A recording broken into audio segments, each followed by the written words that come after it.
चलो सब लोग बैठ जाओ, चलो बैठो बैठो।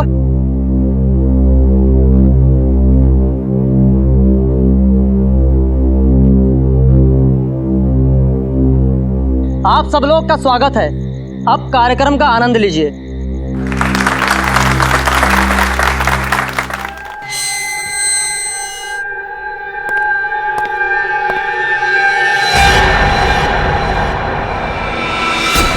ये क्या गोली?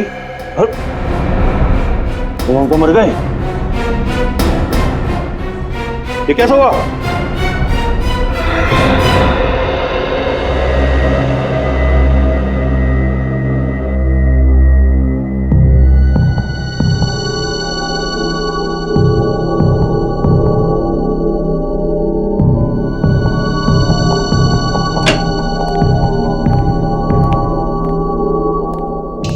मेरी अनमोल चीज कहाँ चली गई? समझ में नहीं आ रहा।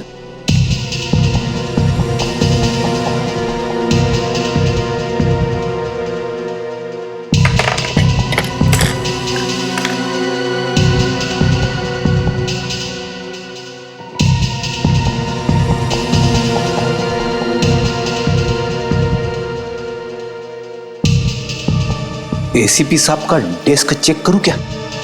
अरे नहीं, अगर उन्हें पता चल गया तो वो मुझ पे बहुत गुस्सा हो जाएंगे।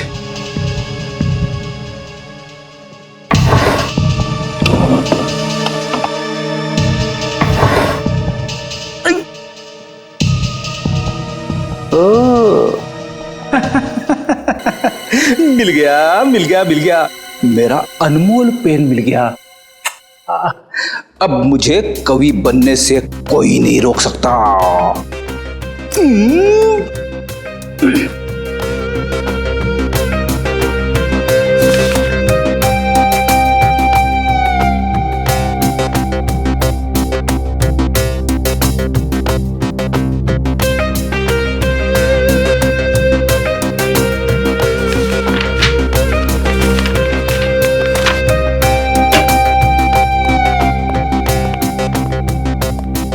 क्या बात है फ्रेडी?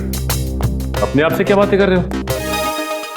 बात ही कुछ ऐसी है। भाई ऐसी क्या खुशी की बात है? हमें भी तो बताओ। सुनना तो आपको पड़ेगा ही। मैं जानता हूं सर, एक आप ही है जो मेरी कला की कदर करते हैं। तुम्हारी कला की कदर? ये कागज क्यों फैला है यहाँ पे? इन्हें कागज मत कहिए सर, ये एक कवि के दिल के अनमोल रतन है। कवि के दिल के अनमोल रतन? लेकिन ये कवि कहाँ है? यहीं पे है, इसी बीरो में, आपके सामने खड़ा है। तुम कवि भी हो? क्या बात है। मैंने ऐसी ऐसी कविताएं लिखी है सर, जिन्हें सुन के आपका दिल पसीज जाएगा, आपकी आंखों में से आंसू बहने लगेंगे। तो क्या बात है, सुनाओ। सुनाऊं?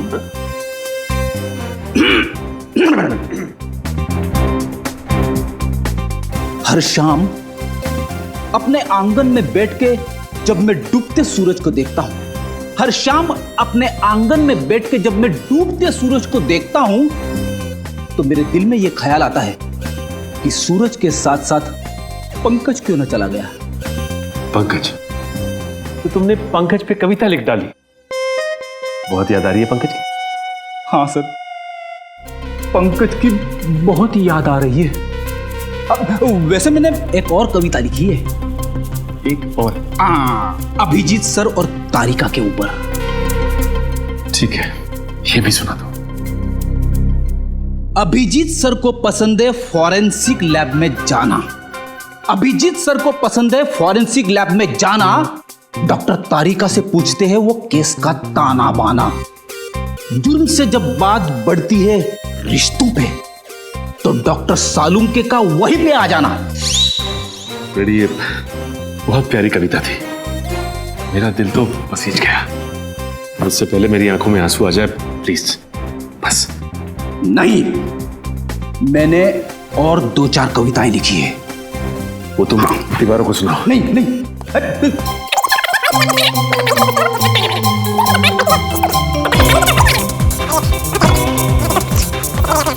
प्लीज फ्रेडी, बस बस प्लीज। थैंक गॉड, सही समय पे फोन आ गया। हेलो, क्या खून? दो खून, वो भी जेल में?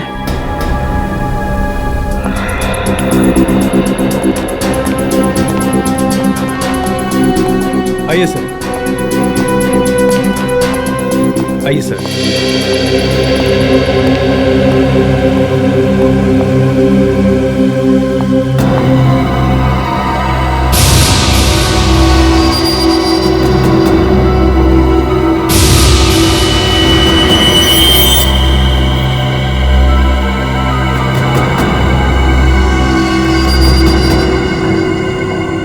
शरीर पे और कहीं भी कोई चोट या जख्म का निशान नहीं है। इसकी मौत गोली लगने की वजह से ही हुई है।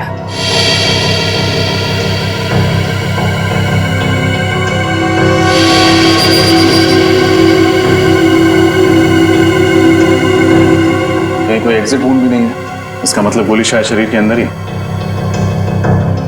सर, यहाँ पे तो गन नहीं है। इससे एक बात तो तय है, इन दोनों ने एक दूसरे को नहीं मारा, ना इन्होंने आत्महत्या की। नहीं तो गन्स यहीं कहीं होती। जरूर किसी तीसरे आदमी ने इनका खून किया है। जेल में खून? ऐसा कैसे हो सकता है? इन दोनों के साथ तो कोई तीसरा कैदी भी नहीं था। नहीं तो मैं सोच रहा हूँ जेलर साहब, जेल के स्पेशल सेल में कैद 2 कैदी वो मारे जाते हैं। कैसे? किसी ने गोलियां चलने की आवाज भी नहीं सुनी?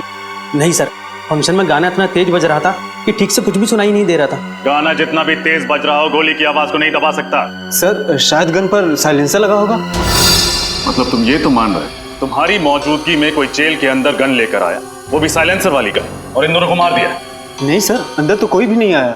हम दोनों तो यहीं पहरा दे रहे थे, है ना? हाँ सर। गोली की आवाज नहीं सुनी, किसी को अंदर आते नहीं देखा। कैसे हो सकता है? कहीं तुम दोनों भी बाहर फंक्शन में गाना सुनने तो नहीं चले गए थे? नहीं सर, हम दोनों तो यहीं थे। आप जेलर साहब से पूछ लीजिए। ये ठीक कह रहे हैं, ये दोनों यही ड्यूटी कर रहे थे। सर, मैं इन दोनों को फोरेंसिक लैब ले जाती हूँ। विकी और चंदन की लाश की पोजीशन को देख के लगता है कि जिस वक्त गोली चली वो दोनों जमीन पर लेटे हुए थे। शायद दोनों सो रहे होंगे जब इन्हें गोली मारी गई। लग तो ऐसा ही रहा है, लेकिन देखना ये गोली चली कहाँ से। बड़ी एक बात तो तय है कि इन्होंने आत्महत्या नहीं की, एक दूसरे पर गोली नहीं चलाई। गोली चलाई किसी तीसरे आदमी ने, और जिस वक्त गोली चली इस सेल में इन दोनों के अलावा और कोई भी मौजूद नहीं था। सेल का दरवाजा भी बाहर से बंद था, तो गोली सेल के अंदर से तो चली नहीं, गोली सेल के बाहर से चली। शायद यहां से। एक काम करो, लाश की पोजीशन पर लेट जाओ। आप मुझे कह रहे? हाँ, यहां कोई और तो है नहीं। ठीक है सर, अगर आप कह रहे तो मैं सो जाता हूं।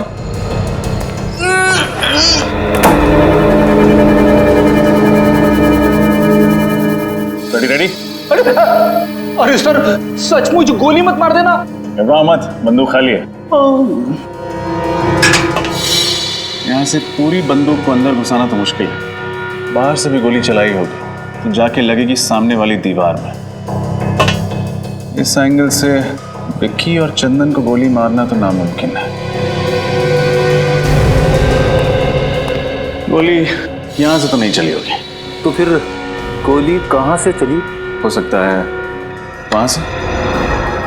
रोशनदान से? मगर रोशनदान तो काफी ऊंचा है और उस पर नेट लगी हुई है। सो तो है फ्रेडी।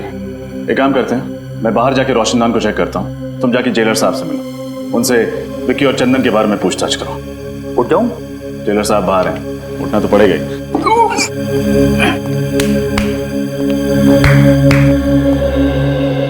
जेलर साहब, ये विकी और चंदन किस जुर्म की सजा काट रहे थे?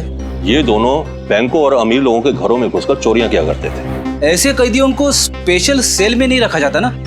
ठीक कहा, ज्यादातर हम लोग ऐसे खूंखार कैदियों को स्पेशल सेल में रखते हैं जिन्होंने खून वगैरह किया।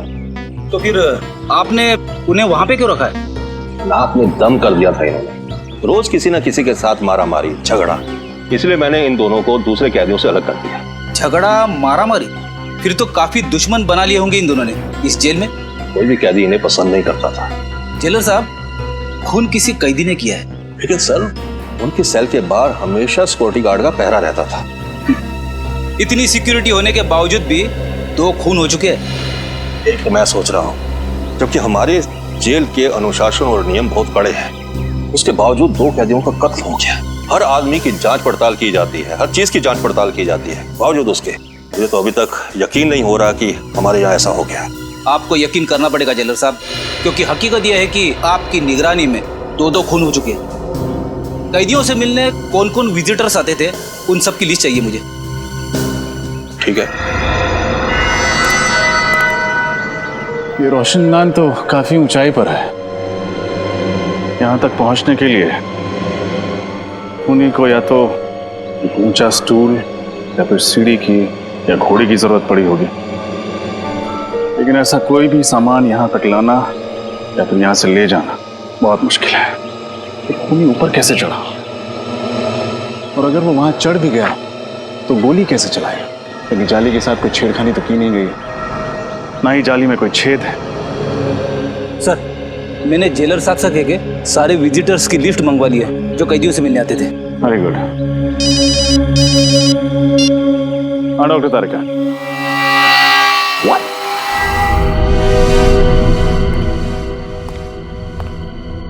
क्या तारिका जी, आपने तो मेरा दिमाग ही घुमा दिया।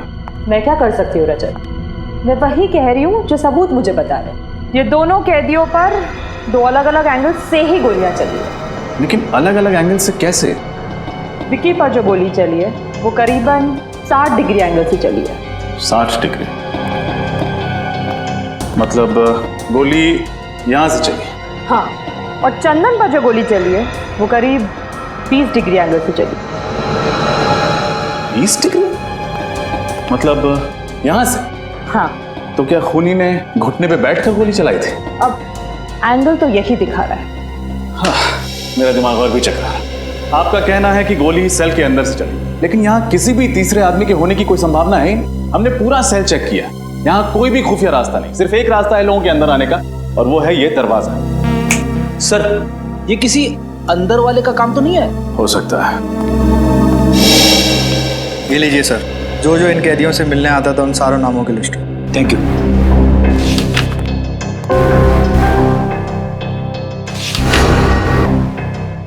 ये देखिए सर, जसलोक नाम का एक आदमी है जो पिछले 1 महीने से 2 कैदियों से मिलने हर रोज जेल में आ रहा है। दोनों कैदियों के नाम? मुन्ना और जकोटा। मुन्ना और जकोटा से मिलते हैं। जल्दी आओ। ये मुन्ना है और ये जकोटा। स्पेशल सेल की 7 वाली जेल में रखा गया है इनको। मुन्ना और जकोटा किस जुर्म की सजा काट रहे हैं तुम? लुटेरे हैं तो सुनसान हाईवे पर मुसाफिरों को रोककर उनके पैसे गहने वगैरह छीन लेते हैं। पर कभी किसी मुसाफिर का नुकसान नहीं किया साहब। मुसाफिरों को नुकसान नहीं पहुंचा, लेकिन जेल के अंदर 2 खून कर दिए। 2 खून? साहब ये क्या कह रहे हैं आप? किसी का खून करने के बारे में हम कभी सोच भी नहीं सकते। बनो मत। विक्की और चंदन के साथ तुम दोनों का 36 का आंकड़ा था ना? 36 का नहीं, 37 का कहिए। कोई दिन ऐसा नहीं गया जब इन दोनों की उन दोनों के साथ तू मैं ना हुई हो। कई बार तो हाथापाई की नौबत आई है। साहब, विक्की और चंदन को तो आपने अलग सेल में बंद कर दिया था, फिर हम उन्हें कैसे मार सकते हैं साहब? मार सकते हैं, जरूर मार सकते हैं, अपने उस साथी की मदद से जो पिछले 1 महीने से हर रोज तुम दोनों से यहाँ मिलने आता है। साथी? आप लोग किस साथी की बात कर रहे हैं साहब? जसलोक की बात कर रहे हैं। जसलोक? वो तो वो क्या? जसलोक का नाम सुनते ही तुम दोनों के पसीने के छूटने लगे। आप लोग गलत समझ रहे हैं साहब। हमारा और जसलोक का ऐसा कोई इरादा नहीं था साहब। तो फिर क्या इरादा था? सच सच बता दो, वरना जसलोक से तो सच निकलवा ही लेंगे हम। अब हमें सब सच बता देना चाहिए, ना 2 कत्ल का इल्जाम हमारे सर पे आ जाएगा। आपस में खुसुर पुसुर करने से कुछ नहीं होगा। जल्दी बोलो, क्या बोलना है? साहब, विक्की और चंदन हमारे दुश्मन नहीं, दोस्त थे। झूठ, फिर से झूठ। नहीं साहब, हम सच कह रहे हैं साहब। हम चारों जसलोक की मदद से जेल तोड़ के भागने की साजिश कर रहे थे। जेल तोड़कर भागने की साजिश? हाँ साहब, इसीलिए उस दिन हमने जेल में झगड़े का नाटक किया था, ताकि आप लोगों को हमारे ऊपर शक ना हो। इतना बड़ा धोखा, इतनी बड़ी साजिश। देखो, अगर ये बात गलत निकली ना तो। आप फिक्र मत कीजिए जेलर साहब, जब भी जसलोक हमारे हाथ लगेगा सच तो बाहर आ ही जाएगा। किसी और पर शक है आपको?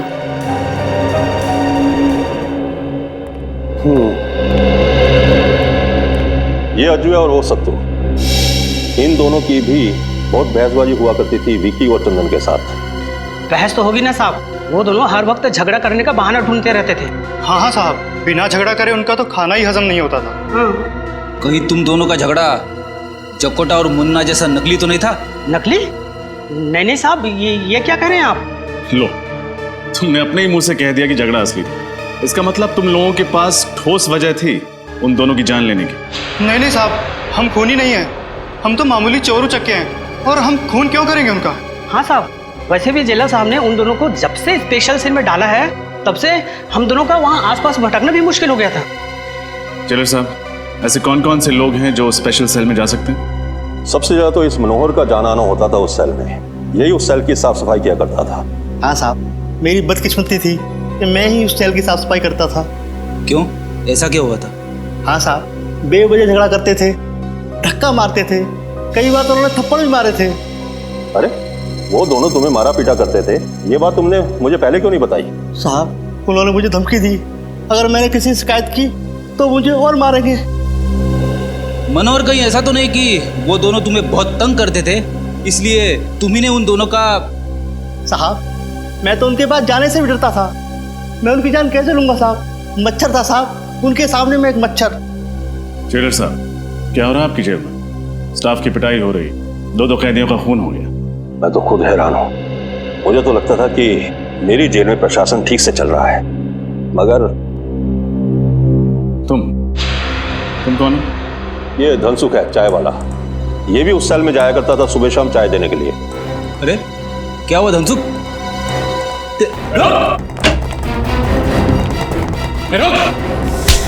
मुझे छोड़ दीजिए साहब, मुझे छोड़ दीजिए। क्यों छोड़ दे? मैंने कुछ नहीं किया। कुछ किया नहीं तो बात क्यों रहा था? मैं डर गया था साहब। बेगुनाह लोग डरते नहीं, ये समझे? क्या तुम्हारा भी कोई झगड़ा हुआ था उनके साथ? नहीं साहब, मुझसे तो दोनों प्यार से बातें करते थे। आखिरी बार चाय कब देने गए थे उन्हें? यही कोई 7:30-8 बजे के करीब। यानी फंक्शन शुरू होने से पहले? हाँ साहब, पर मैं अंदर नहीं गया। क्यों, अंदर क्यों नहीं गए? साहब, मेरी चाय खत्म हो गई थी, इसलिए मैं बाहर से ही वापस आ गया। लेकिन सेल के पास तो गए थे ना, कुछ तो देखा होगा तुमने। क्या उस वक्त दोनों ठीक थे? हाँ साहब, दोनों अच्छे भले थे, आपस में बातें भी कर रहे थे। बातें कर रहे थे? क्या बातें कर रहे थे? कुछ सुना था तुमने? हाँ साहब, याद आया।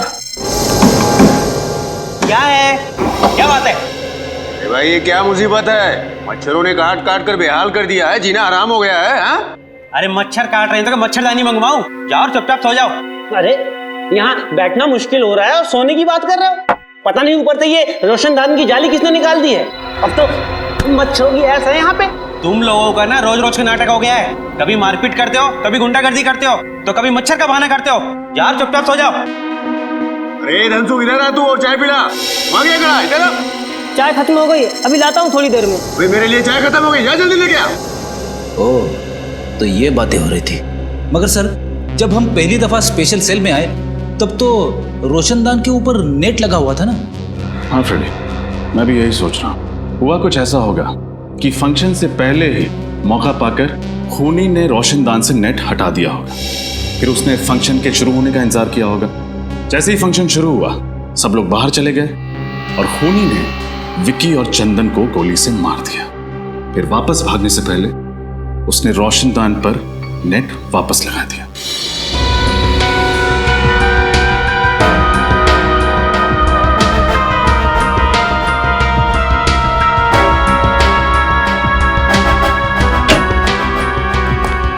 सर, ये रहा जसलोक, बड़ी मुश्किल से हाथ लगा है। 9-2-11 होने के फिराक में था।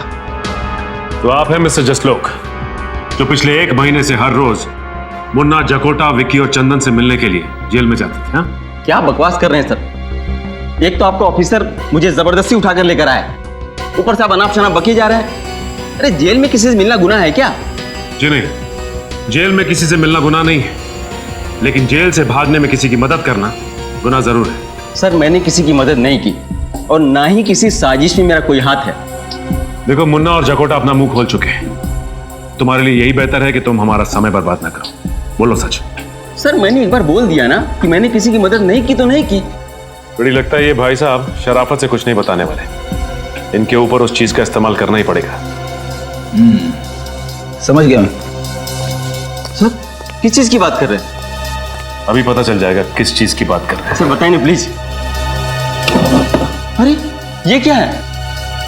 ये सच बोलने का इंजेक्शन है। सच बोलने का इंजेक्शन?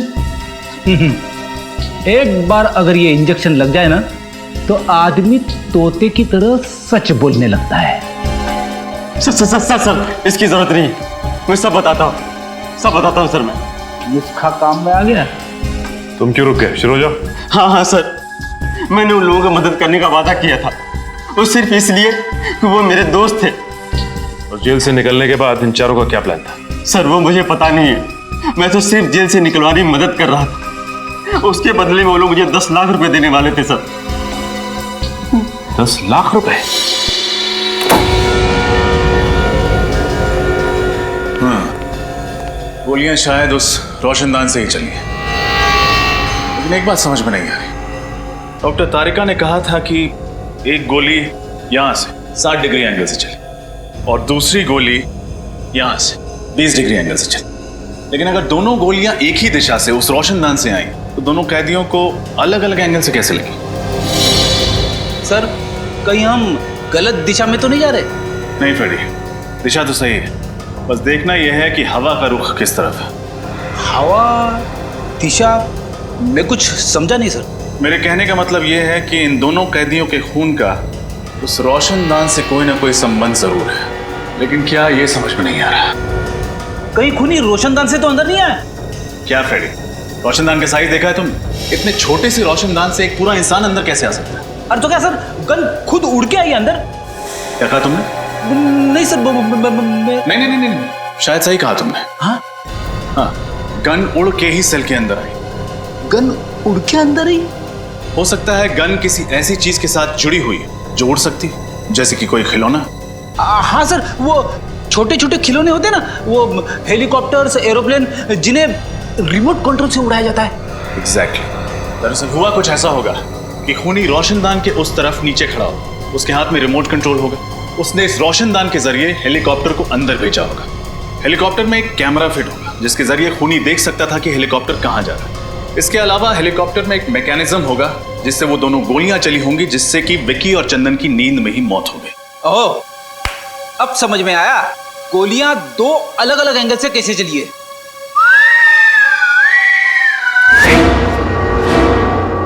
करेक्ट।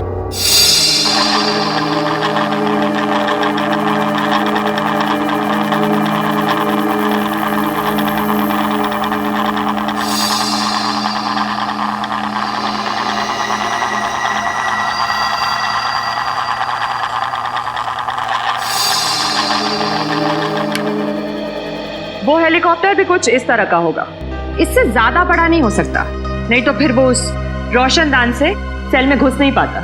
इसका मतलब ये काम किसी अंदर वाले का ही, जिसे अच्छी तरह से पता था कि रोशनदान की लंबाई और चौड़ाई कितनी है। हो सकता है ये आदमी कोई जेल का कैदी या फिर जेल का ही कोई आदमी, क्योंकि बाहर का कोई आदमी इतनी प्लानिंग से खून नहीं कर सकता। सर ये मुजरिम भी क्या नए नए तरीके निकालते हैं खून करने के लिए।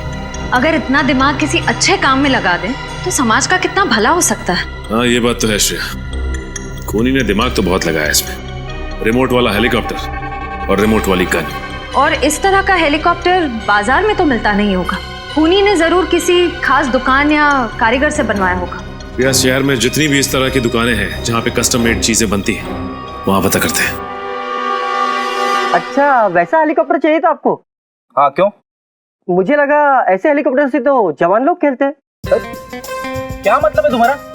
मैं बुड्ढा दिखता हूँ तुमको? मेरा वो मतलब नहीं था सर। तो फिर क्या मतलब था? मुझे सिर्फ इतना बताओ, तुम्हारे पास इस तरीके का हेलीकॉप्टर है या नहीं? नहीं। अरे तो पहले बताना चाहिए था। इतनी देर से टाइम पास कर रहा था क्या? सुबह से कोई मिला नहीं?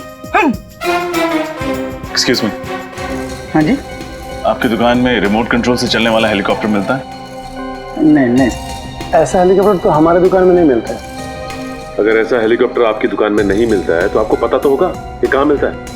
एक काम कीजिए सर, आगे चले जाइए और पूछ लीजिए, उनको शायद पता होगा कहाँ मिलता है। आपको नहीं पता? नहीं। तो ऐसा बोलो ना।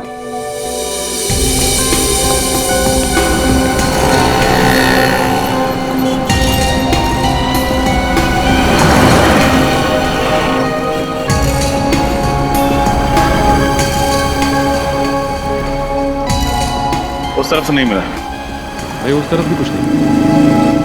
क्या फ्रेडी, हमारा चेहरा लाल क्यों? कुछ नहीं सर, कुछ भी नहीं मिला। उधर एक दुकान है, चल के पूछना।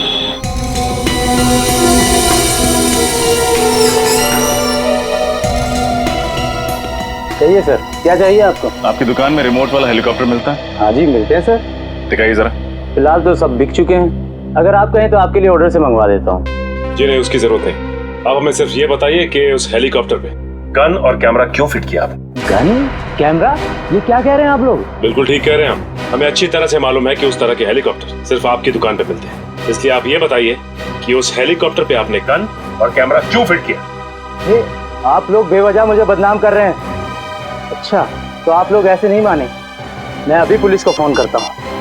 लीजिए, आपने मदद मांगने के लिए फोन उठाया था और सीआईडी हाजिर। सीआईडी? जी हाँ, सीआईडी। अब बताइए, किसके कहने पर आपने एक खास हेलीकॉप्टर बनवाया था? किसी के नहीं सर। किसी के नहीं? दो खून हुए हैं आपके इस कातिल खिलौने से, और वो भी जेल में। दो खून, वो भी जेल में? ये बताइए कि किसके लिए किया है ये सब आप, बोलो। मैं सच कह रहा हूँ सर, मैं इस बारे में कुछ नहीं जानता। आप नहीं जानते तो शायद कोई और जानता होगा। आपके अलावा और कौन है इस दुकान में? इस दुकान में तो मेरे अलावा बस मेरा आदमी राजेश। हाँ राजेश, बुलाओ उसे। वो तो अभी बाहर गया है, बस आता ही होगा। ये लीजिए राजेश, ये लोग सीआईडी से हैं। सीआईडी? रुक,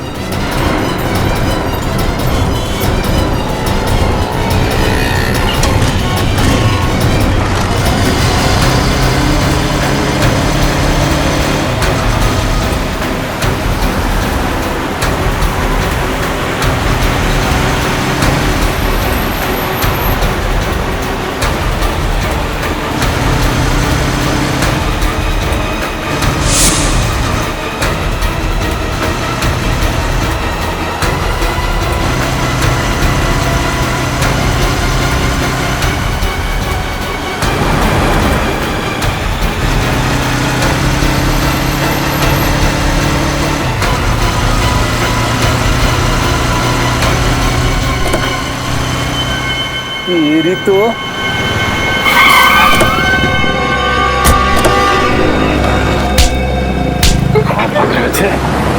अगर हेलीकॉप्टर में भागते तो शायद बच भी जाते, लेकिन अफसोस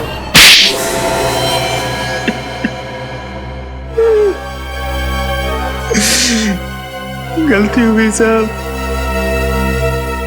मैंने जो कुछ भी किया पैसों के लिए किया। उस आदमी ने मुझे 50,000 रुपए दिए थे हेलीकॉप्टर में गन फिट करने के लिए। पैसों के लालच में तुमने एक खूनी की मदद की? गलती हो गई साहब, दोबारा ऐसी गलती कभी नहीं कर। जेल से निकलोगे तो दोबारा करोगे ना? किसने पैसे दिए थे? पता नहीं, उसका ना तो नंबर याद है, ना एड्रेस और नहीं नाम। चेहरा याद है उसका?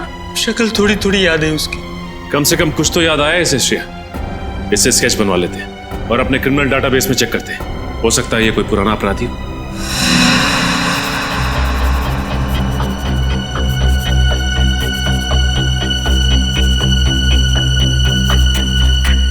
आंख सर थोड़ी सी छोटी और थोड़ी सी लंबी।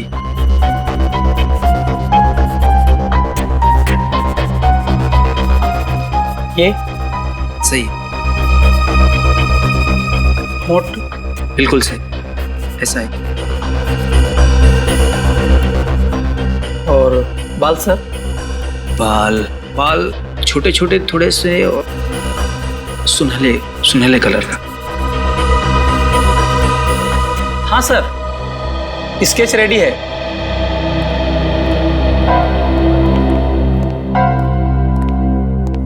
ये वही आदमी है? यस मैम, वही है। श्रेया, काम कर, अपने क्रिमिनल डाटाबेस में देखो, हो सकता है पुराना क्रिमिनल हुई। सर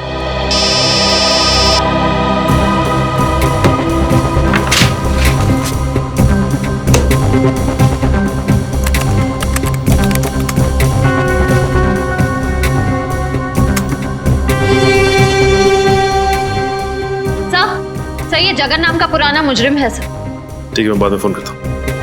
सर चोरी चकारी के जुर्म में कई बार जेल की चक्की भी पीस चुका है। छोटा मोटा चोरी करने वाला ये खूनी कब से बन गया? सर पिछले 6 महीने से उसी वसंत वज्र जेल में था, जहाँ पर विक्की और चंदन भी थे।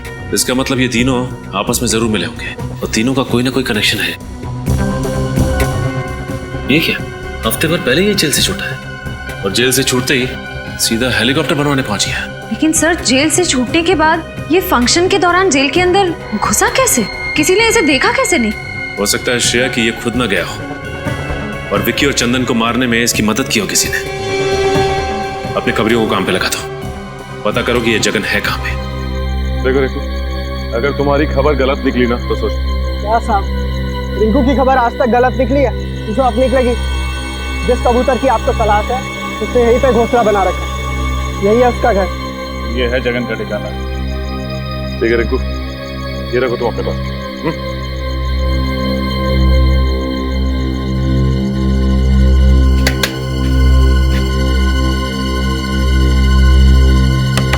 कौन है?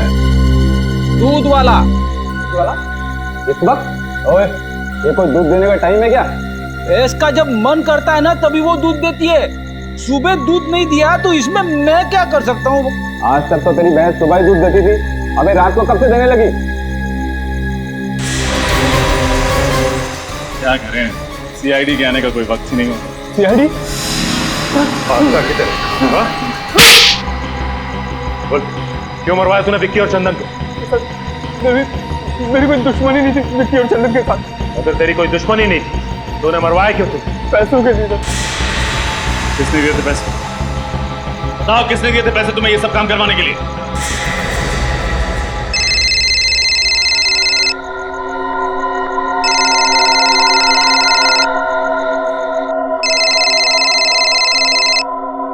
हेलो, मैं जगन बोल रहा हूँ।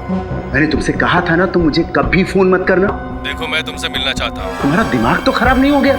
देखो, तुम्हें मुझसे मिलना ही पड़ेगा, नहीं तो क्या धमकी दे रहे हो मुझे? आज रात 9:30 बजे ज्वाला रोड इंतजार करूंगा। अगर नहीं आए तो क्या कर लोगे? हेलो हेलो, नहीं आया तो क्या कर लोगे?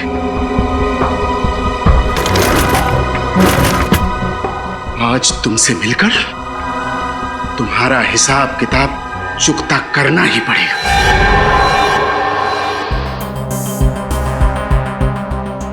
अब तो मैंने आप लोगों का काम कर दिया है, अब मैं जाऊं सर? अरे ऐसे कैसे जाने दे? अभी तक तो तुमने इंसाफ का आटा गूंदा है, प्रायश्चित की रोटी तो पकानी अभी बाकी है। इंसाफ का आटा, प्रायश्चित की रोटी? मैं कुछ समझा नहीं सर। तुमने खूनी को हमारे बनाए हुए जाल में तो बुला लिया, लेकिन तुम्हारा काम अभी खत्म नहीं होता है। उसे गिरफ्तार करने के लिए तुम्हें हमारे साथ चलना। नहीं सर, मैंने उसे धमकी देकर उसे बहुत गुस्सा दिला दिया। अगर मैं वहां गया ना तो वो मुझे भी मार डालेगा। बड़ा डर लग रहा है तुम्हें मौत से? उस वक्त एक बार भी नहीं सोचा जब जेल में 2 कैदियों को मौत के घाट उतारने की प्लानिंग चल रही थी? सर, मैंने जो कुछ भी किया उसके लिए मैं बहुत शर्मिंदा हूं। मैं आप लोगों से वादा करता हूं सर कि आज के बाद मैं कोई भी गुनाह नहीं करूंगा। कैसे करें तुम्हारे वादे पे यकीन? एक जुर्म की सजा काट के आया हो और दूसरा गुनाह कर बैठे। सर, मेरे लिए नहीं तो कम से कम मेरे बीवी बच्चों के लिए मुझे माफ कर दीजिए। मेरे बिना उनका भविष्य अंधकार में हो जाएगा। बड़ी फिक्र है ना तुम्हें अपने परिवार की? जुर्म करते वक्त एक बार भी ख्याल नहीं आया उनका? सर, मुझे एक मौका दे दीजिए अच्छा इंसान बनने के लिए। मैं आप लोगों को कभी शिकायत का मौका नहीं दूंगा और आप लोग जैसा कहेंगे मैं वैसा करने को तैयार हूं। ठीक है, जिसका भी हाथ है इन सब के पीछे, वो जल्द से जल्द हमारी गिरफ्त में होगा।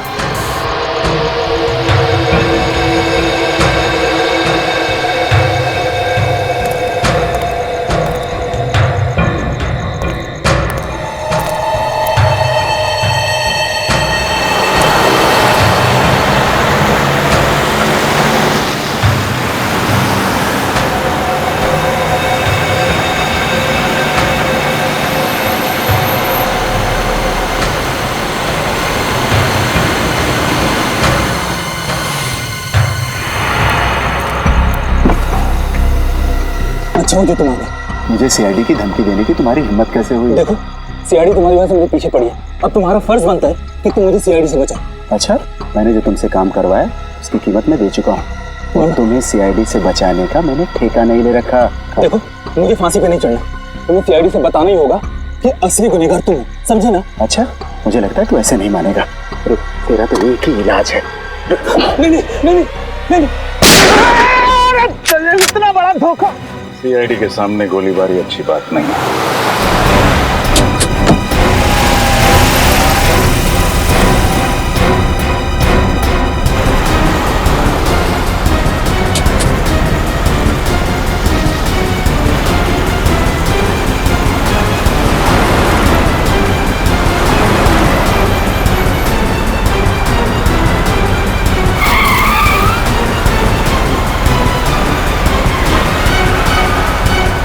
इस तरह से गाड़ी चला रहा है, कहीं किसी को नुकसान ना पहुंचा दे।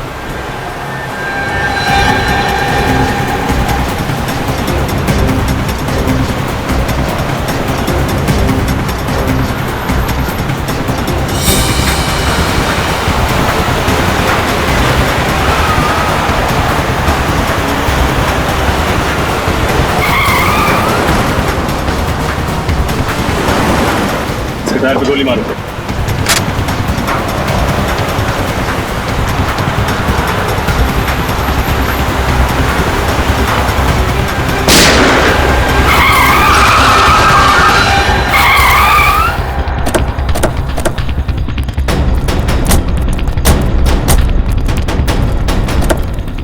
विजय बाबू, खेल खत्म तुम्हारा। जाने दो मुझे, चल जाने दे। जाने दे।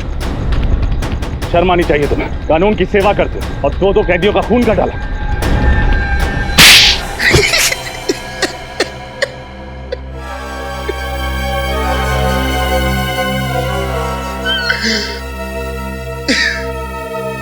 मैंने उन लोगों को मारने का इरादा बहुत पहले ही कर लिया था। इंतजार था तो बस एक सही मौके का, और वो मौका मुझे मिला जेल के उस फंक्शन के दौरान। क्यों? ऐसा क्या किया था उन दोनों ने तुम्हारे साथ, जो पुलिस में होते हुए भी तुमने कानून को अपने हाथ में लिया? उन लोगों ने मेरी बहन के घर चोरी तो की ही थी, साथ ही साथ उन्होंने मेरी बहन अर्चना के साथ छेड़छाड़ और जबरदस्ती की थी। क्या? तो तुमने ये बात किसी से कही क्यों नहीं? मैं डरता था कि समाज में बदनामी होगी, मेरी बहन का घर से बाहर निकलना मुश्किल हो जाएगा। बस इसी डर से मैं अपना मुंह बंद करके बैठा था, और विक्की और चंदन इसी डर का फायदा उठाकर मुझे ब्लैकमेल करने लगे थे। नजरें क्यों चुरा रहे हो विजय बाबू? लगता है हमें देखकर विजय बाबू की आंखों में आंसू आ जाते हैं, इसलिए नजरें चुरा लेते हैं। क्यों? पर चंदन, हमें देखकर विजय बाबू को रोना क्यों आता है? क्योंकि शायद इसे अपनी बहन अर्चना की याद आ जाती है। अरे बाप रे, चंदन, चंदन इसे गुस्सा आ रहा है, इसे बहुत तेज गुस्सा आ रहा है। चंदन, चंदन, मुझे डर लग रहा है। चंदन, मेरे हाथ कांप रहे हैं। अगले हफ्ते तक 20,000 रुपए मिल जाने चाहिए हमें, वरना तेरी बहन अर्चना की दुखद कहानी ना बहुत जल्दी पूरे शहर की जुबान पे होगी बेटा, समझा? और आंखें मत घूर, न दिखा। चल काम कर अपना।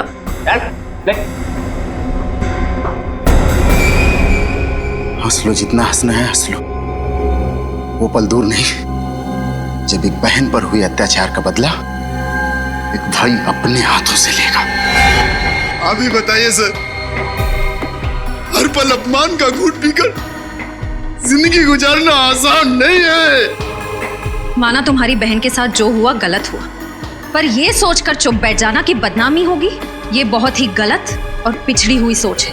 और औरतों पे जुर्म बढ़ने का ये भी एक कारण है। औरतें बदनामी के डर से कानून का दरवाजा नहीं खटखटाती, और चंदन और विक्की जैसे लोगों के हौसले और भी बढ़ जाते हैं। आप शायद ठीक कह रहे हैं, पर अपनी बहन को और दर्द में देखने की हिम्मत नहीं थी मुझ में, इसीलिए उन लोगों को सजा देने का जिम्मा मैंने अपने कांधों पर उठाया, और जगन की मदद से हेलीकॉप्टर में गन लगवाई, और उस गन की मदद से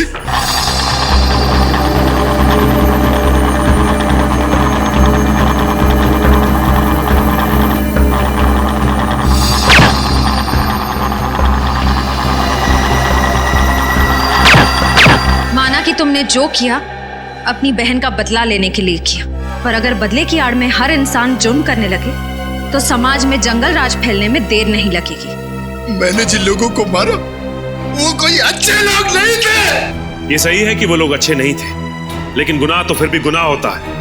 और तुम्हें क्या सजा देनी है ये अब अदालत तय करेगी। इस तरह के और भी एपिसोड देखने के लिए हमारे चैनल को सब्सक्राइब करें और बेल आइकन दबाना ना भूलें।